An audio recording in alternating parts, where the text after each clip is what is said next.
dos Apóstolos é um dos grandes livros da Bíblia. É um livro que continua em evidência, escrito pelo Dr. Lucas, grande historiador da Igreja de Deus. É perceptível que quando nós nos deparamos após a morte de Jesus e a sua ressurreição, nós encontramos vários cenários importantes para a nossa fé. Atos dos Apóstolos marca a manifestação e a revelação da Igreja de Cristo na terra, aonde esta igreja está sendo inaugurada para a continuação da obra missional de Cristo na terra. A nossa teologia assembleana, firmada no pentecostalismo. Talvez você se pergunta e diga o que é pentecostalismo.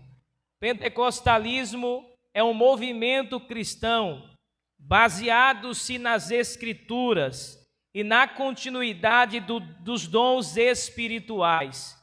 Um movimento que se inaugurou em Atos capítulo de número 2, mas que está firmado na nossa pneumatologia desde o livro do Gênesis, enquanto o Espírito de Deus pairava sobre a face das águas. Nós estamos diante de uma teologia bíblica, uma teologia pentecostal continuista, e devemos afirmar com clareza e manifestação de convicção a nossa fé e a continuidade da nossa fé.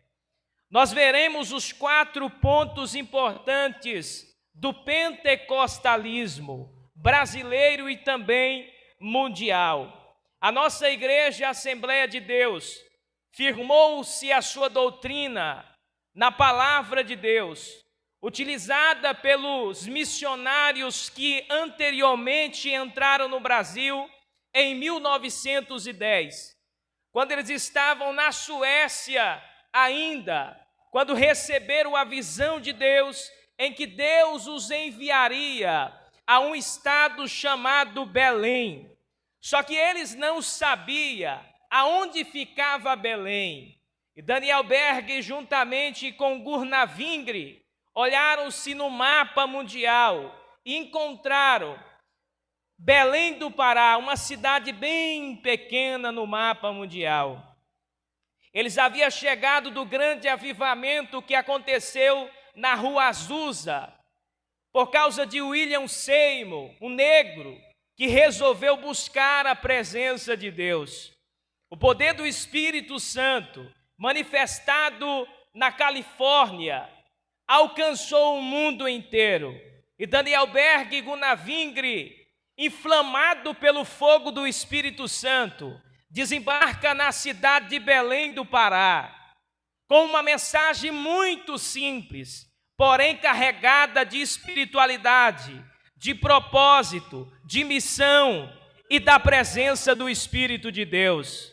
Eles eram batistas, chegaram naquele lugar, foram para a igreja batista, mas já haviam sido batizados com o Espírito Santo.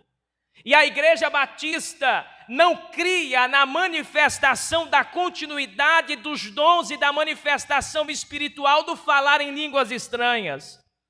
Mas só que Daniel Berg e Gurnavingre havia recebido essa experiência por meio da manifestação espiritual e da centralidade do Espírito Santo, o qual o próprio Jesus disse em Atos capítulo 1, versículo de número 8, dizendo: recebereis a virtude do Espírito Santo e ser-me-eis testemunha, tanto em Jerusalém, Judéia, Samaria e até os confins da terra. A nossa teologia assembleana, da Assembleia de Deus raiz, clássico, Ela não está firmada em um movimento que fica firmada em quatro paredes. Pelo contrário, é uma igreja missional, é uma igreja missionária. Ela rompe as barreiras congregacional de um templo, vai para as ruas, vai para as vielas, vai para as favelas,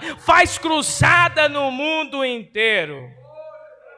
É por isso que o nosso movimento pentecostal, ao longo das décadas do século 20 para cá, cresceu absurdamente.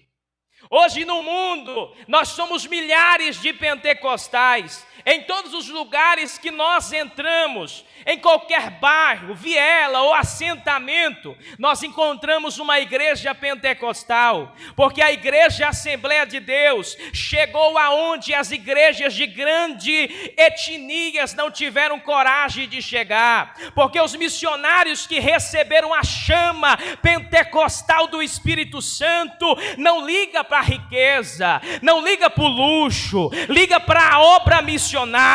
Deixe as suas casas, deixe as suas fazendas, deixe as suas riquezas e vai em direção a uma voz e um chamado que Deus dá a eles.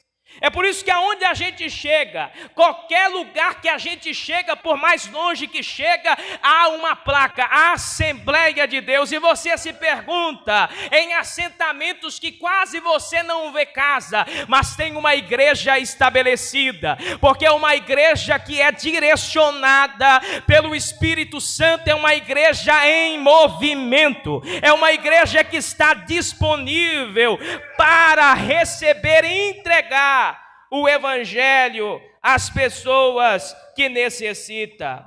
E Atos dos Apóstolos aqui não é apenas Atos dos Apóstolos, mas é Atos do Espírito Santo, porque neste livro, do começo ao fim, o Espírito Santo tem se manifestado de forma poderosa e coesa, alcançando os pobres e os ricos, os fracos e os necessitados, os escravos e os livres, porque pela profecia de Joel 2:28, o Espírito desceria, não faria acepção de pessoa, porque o Espírito estaria liberado para todas as pessoas que crescem na promessa de Deus para o tempo presente, o tempo passado e o tempo futuro. E a nossa fé pentecostal precisa ser manifestada, porque existe a fé reformada que tem ganhado espaço entre nós, e muitas das pessoas têm acessado esse conhecimento, têm experimentado desse conhecimento e têm se esquecido da experiência pentecostal, que não é apenas um movimento emocionalista, pelo contrário, é um movimento que a palavra de Deus é a base da sua fé. E por meio da palavra de Deus existe a manifestação no nosso emocional pelo Espírito de Deus, que reage quando a graça de Deus se manifesta em nosso meio. O primeiro pilar da nossa doutrina pentecostal é que Jesus Cristo salva. Esta é a mensagem mais clara que nós podemos ter. A mensagem dos missionários suecos não é uma mensagem divorciada de Cristo, pelo contrário, a centralidade da mensagem é Cristo, o centro da mensagem é Jesus, a pregação da mensagem é Jesus, tudo é Jesus. E Atos capítulo de número 2, versículo de número 37, olha o que o texto sagrado diz: e ouvindo eles isto, compurgiram-se em seu coração e perguntaram a Pedro e aos demais apóstolos: que faremos, varões irmãos? E disse-lhe Pedro: arrependei-vos e cada um de vós seja batizado em nome de Jesus Cristo para perdão dos pecados e recebereis o dom do Espírito Santo. A primeira grande manifestação da igreja em Atos não foi milagres físicos, pelo contrário, foi salvação de almas. Quando o Espírito Santo desceu em forma capacitadora, desceu não apenas para encher e deixar uma igreja cheia, mas desceu para salvar os homens que se havia perdido do caminho da salvação. E quando nós olhamos a profundidade desse pentecostalismo, enquanto Pedro e os demais discípulos estavam muito tristes e com medo, por causa da perseguição que havia gerado pela morte de Jesus, o Espírito Santo veio para mudar o cenário, para encher aqueles homens de poder, para o medo sair deles, para que eles parassem de ter medo e pregar o Evangelho de Jesus. O que nós estamos precisando hoje é de gente que esteja disponíveis para ser cheio do Espírito Santo e perder os seus medos de anunciar a Jesus Cristo de Nazaré. A centralidade deste Espírito tem a finalidade de alcançar alguém para o Evangelho, de capacitar alguém para o reino de Deus. É claro que quando a pessoa aceita a Cristo, ela recebe o Espírito Santo não como revestimento, mas recebe o Espírito Santo como selo e penhor da sua salvação. Porque o Espírito Santo precisa descer após a nossa conversão para nos encher e nos capacitar para a obra que o Senhor tem estabelecida para cada um de nós. E a primeira mensagem da centralidade deles é que Jesus salva. Aqui anula qualquer Deus que tem se levantado, que é o Salvador do mundo. Todos os imperadores que se levantaram morreram, mas não ressuscitaram. Está os seus restos mortais, mas o de Jesus não. O Salvador do mundo, o Salvador da pátria, o Salvador das nossas almas, o remido, o Cordeiro de Deus, que tira o pecado do mundo. Este não, este ressuscitou ao terceiro dia, e após ressuscitar, ficou 40 dias com os seus discípulos dando as últimas orientações, e após 40 dias foi assunto aos céus, foi recebido nas alturas dos céus, e os anjos bradaram aos apóstolos que ficaram impressionados: este mesmo Jesus que vocês estão vindo subir nas nuvens, ele voltará outra vez para resgatar vocês, para buscar vocês de volta.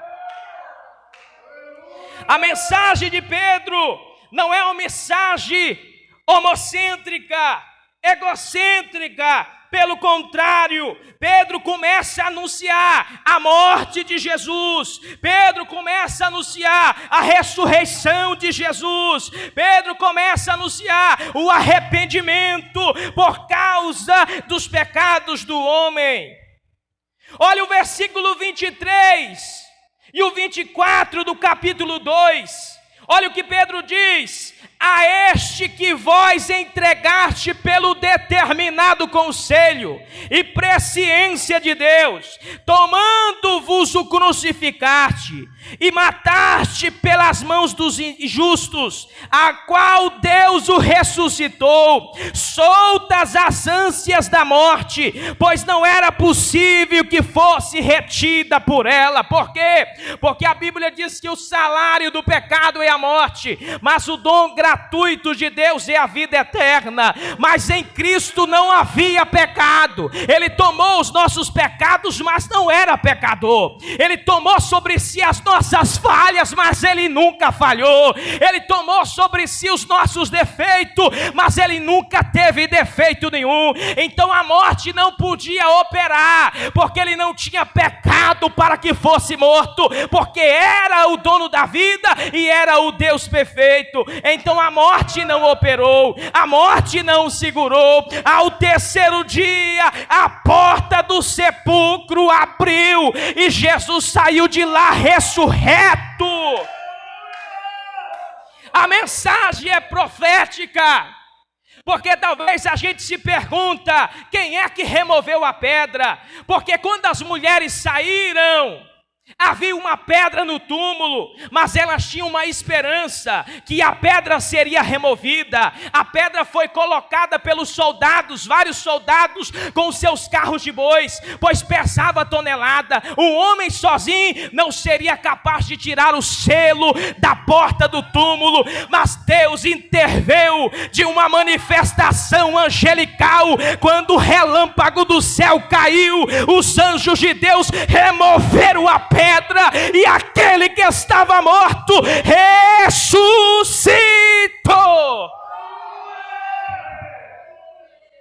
A mensagem é genuína e é verdadeira, porque continua em atualidade. A mensagem é verdadeira e poderosa, porque não existe salvação em outro nome a não ser no nome de Jesus Cristo de Nazaré. O próprio Jesus disse que Ele era o caminho, a verdade e a vida, e ninguém vinha ou ia ao Pai a não ser por Ele. E quando Pedro prega essa mensagem, o versículo 37 diz que eles compungiram-se em seu coração. O coração foi quebrado, porque o Espírito Santo já estava trabalhando no coração daqueles galileus, daqueles povos de várias etnias. Segundo os historiadores, havia mais de 15 nações vizinhas na cidade de Jerusalém, mais de 120 mil pessoas que estavam na festa de Pentecoste, mas o Espírito Santo rompeu as barreiras que paravam, o Espírito Santo rompeu as barreiras que impedia, alcançou o pobre, alcançou o rico, alcançou o analfabeto, alcançou o letrado, alcançou o doutor, alcançou o empresário, e daqui a pouco todos eles compungiram e disseram: varões, o que é que nós faz para ter esse Jesus? E Pedro levantou a voz e disse: arrependei-vos, crê no Senhor Jesus, e vocês serão batizados e serão salvos. E 3.000 pessoas vieram para o Evangelho na primeira pregação de Pedro, sendo cheio do Espírito Santo. O cenário foi modificado, porque anteriormente o Pedro correu e sumiu quando Jesus foi preso, mas o Pedro covarde havia saído, porque o Espírito Santo havia descido, e quando o Espírito Santo desce, ele enche e dá coragem para pregar o Evangelho. Segundo lugar, Jesus Cristo cura. Olha o versículo 43 do capítulo 2. E toda a alma havia temor, e muitas maravilhas e sinais fazia pelos apóstolos. Aqui nós vemos a continuidade do ministério de Jesus sobre a cura dos enfermos. Os discípulos receberam a continuidade dos dons espirituais. O texto mostra que aonde eles passavam, milagres extraordinários aconteciam. A Bíblia fala sobre Pedro, que aonde a sombra dele passava, o povo que estava na porta de casa, que a sombra tocava, era curado e deixava os seus leitos, porque a continuidade dos dons ainda é uma atualidade. Nós estamos em um tempo de incredulidade espiritual, nós estamos em um tempo que o povo não crê mais em milagre, mas milagres estão acontecendo todos os dias, em todos os momentos. Tem milagres que você recebe, que você nem percebeu. Olha os livramentos do dia, olha o que acontece. Era Deus te livrando do assalto, é Deus te livrando do acidente, é Deus te livrando da morte, é a enfermidade batendo e Deus sustentando o seu corpo para a enfermidade não matar.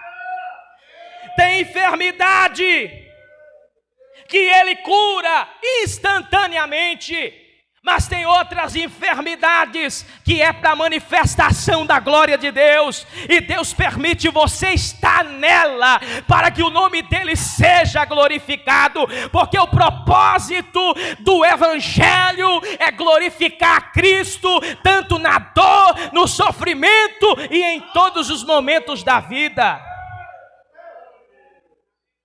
Hebreus capítulo 13, versículo 8, diz que Jesus Cristo é o mesmo ontem, é o mesmo hoje e é o mesmo eternamente. Ele não perdeu o seu poder de agir, não perdeu o seu poder de manifestar, mas agora a nossa concepção de fé tem perdido a certeza no Deus Todo-Poderoso que nós temos. Nós estamos recorrendo às coisas desta vida para ter algum resultado, mas nós esquecemos que essa igreja só chegou até aqui porque essa igreja tem se devotado em dependência por meio da palavra que foi escrita, pregada e transmitida, e tem vivido os seus milagres. Jesus é o mesmo que abriu os olhos do cego, Jesus é o mesmo que curou os paralíticos, Jesus é o mesmo que curou os leprosos e os enfermos. Ele ainda opera hoje, ele ainda continua fazendo agora. Ele faz por amor a você, ele faz pelo poder dele, e ele faz para que o reino dele seja manifestado. Não perca as esperanças de Jesus. Continue crendo. Terceiro, Jesus Cristo batiza com o Espírito Santo. Versículo 4, e todos foram cheios do Espírito Santo. Nós precisamos ser batizados com o Espírito Santo. Nós precisamos ser revestidos do fogo espiritual. O próprio João Batista, no capítulo 4 de Mateus, ele disse: eu vos batizo com água para arrependimento de pecado, mas vem um após mim, que ele é mais poderoso do que eu não sou digno nem de desatar as sandálias dos seus pés. Ele vai batizar com o Espírito Santo, ele vai batizar com fogo a todos vocês.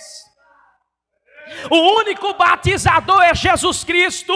O pregador pode correr, pode se esforçar, pode fazer qualquer coisa, mas ele não tem poder nenhum. Mas agora, quando Cristo está na casa, quando a mensagem é pregada, Jesus desce com poder e autoridade e batiza aqueles que crêem.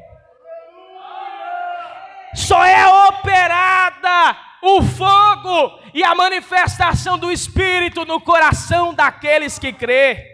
E hoje nós nos perguntamos: por que que as pessoas não falam em línguas estranhas? Por que que as pessoas não é cheias do Espírito Santo? Porque não crê no seu coração que o Espírito Santo é uma realidade viva, é uma pessoa que está ao nosso lado 24 horas e está dentro de nós.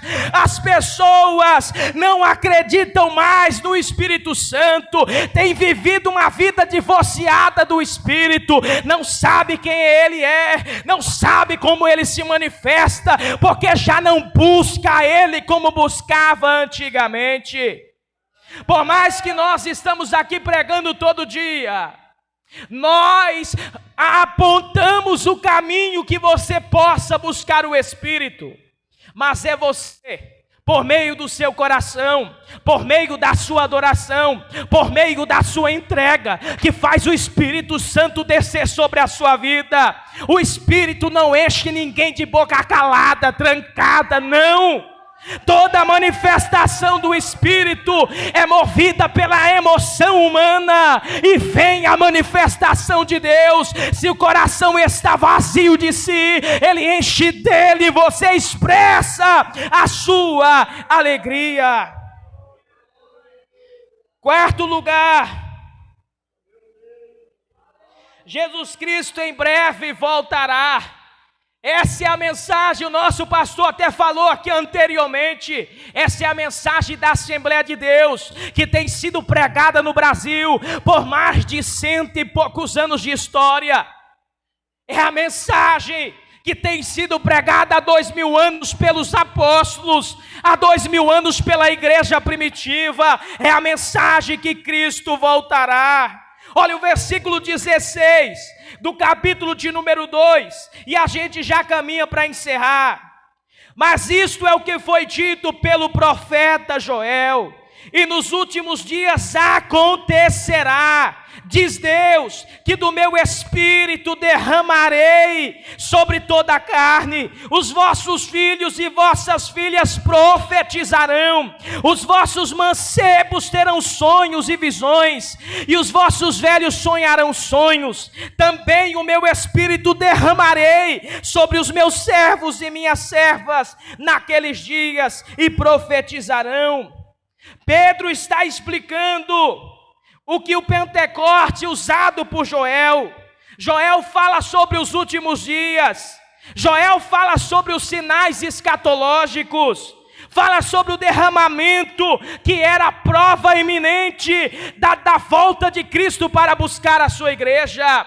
No sermão de Jesus, no capítulo 24 de Mateus, ele diz que quando ouviste rumores de guerra, quando ouviste guerras, pestes e turbulência, era um sinal que a sua vinda está próxima. Nós não podemos permitir que a mensagem da desesperança entre nos nossos corações, porque a mensagem que essa igreja carrega é a mensagem da esperança, que o próprio Jesus disse em João capítulo 14, versículo 1: não se turbe os vossos corações, credes em Deus, credes também em mim. Na casa de meu pai há muitas moradas, se não fosse assim, eu vos teria dito, mas eis que vou vos preparar lugar, e quando eu preparar, eu virei outra vez, para onde eu estiver, vocês estejais também.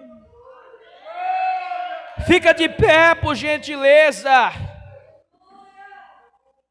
O verdadeiro pentecostalismo e a mensagem pentecostal é firmada nesses 4 pontos importantes. Jesus salva, Jesus cura, Jesus batiza com o Espírito Santo, e breve voltará para buscar a sua igreja. Você ainda tem esperança de que a trombeta de Deus tocará, e você ouvirá e subirá nas alturas do céu para encontrar o amado da sua alma. Vai ser revestido esse corpo mortal na imortalidade. Esse corpo destruído é um corpo que não será destruído, e nós deixaremos esta pátria, e nós subiremos para a pátria que nos espera. Coloque a mão no seu coração agora onde você está.